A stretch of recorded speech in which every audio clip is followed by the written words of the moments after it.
Hello friends, कैसे हैं आप सभी लोग। चलिए, कल हम लोग आप लोग को पढ़ाए थे प्रगतिवाद के बारे में, और प्रगतिवाद में केदारनाथ अग्रवाल जी के बारे में आप लोग को बताए थे और उनकी रचना। देखिए दोस्तों, एक बार मैं फिर से इनकी रचना बता देती हूँ। जैसे है युग की गंगा 1947 ईस्वी, नींद के बादल 1947, लोक और आलोक 1957, फूल नहीं रंग बोलते हैं 1965, आग का आईना 1970, गुल मेहंदी 1978, पंखा पतवार 1979, बम्बई का रक्त स्नान 1981, हे मेरी तुम 1981, मार प्यार की थापे 1981, कहे केदार खरी खरी 1983, अपूर्वा 1984, जमुन जल तुम 1984, बोले बोल अबोल 1985, जो सिलाएं तोड़ते हैं 1985, आत्मगंध 1988, अनहारी हरियाली 1990, खुली आंखें खुले डरने 1993, पुष्पदीप 1994, बसंत में हुई प्रसन्न पृथ्वी 1996।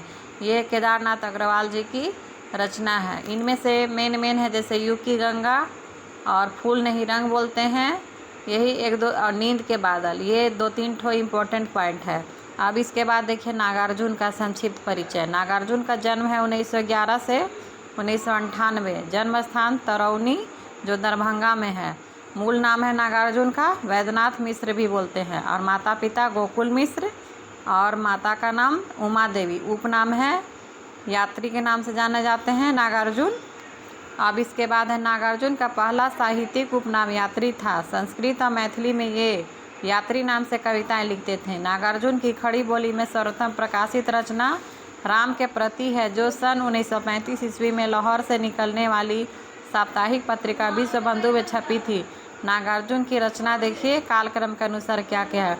युगधारा 1953 ईस्वी, सतरंगे पंखों वाली 1959, प्यासी पथराई आँखें 1962, भस्मांकुर 1971, तालाब की मछलियाँ 1975, खिचड़ी भी पल्लव देखा हमने 1980, तुमने कहा था 1980, हजार हजार बाहों वाली 1981, पुरानी जूतियों का कोरस 1983। अब इसके बाद में कुछ और पॉइंट है। नागार्जुन कृत भस्मांकुर एक खंड काव्य है जो बरवे छंद में है। नागार्जुन में मैथिली भाषा में पत्र ही नग्न गाथ शीर्षक से काव्य लिखा है। इसमें 52 कविताएं संकलित हैं। इस कृति पर उन्हें 1968 ईस्वी में साहित्य अकादमी पुरस्कार मिला। नागार्जुन ने अपनी कविता प्रतिहिंसा ही अस्थायी भाव के संदर्भ में लिखा है। यह तो नागार्जुन साहित्य का मैनिफेस्टो है। अब देखिए यहाँ पे युग धारा है नागार्जुन का, और केदारनाथ अग्रवाल का युग की गंगा। इसमें बहुत कंफ्यूज होता है दोस्तों, तो इसको आप लोग देख लीजिएगा, याद कर लीजिएगा। अगर आप लोग अच्छा लगे लाइक सब्सक्राइब और शेयर करिएगा।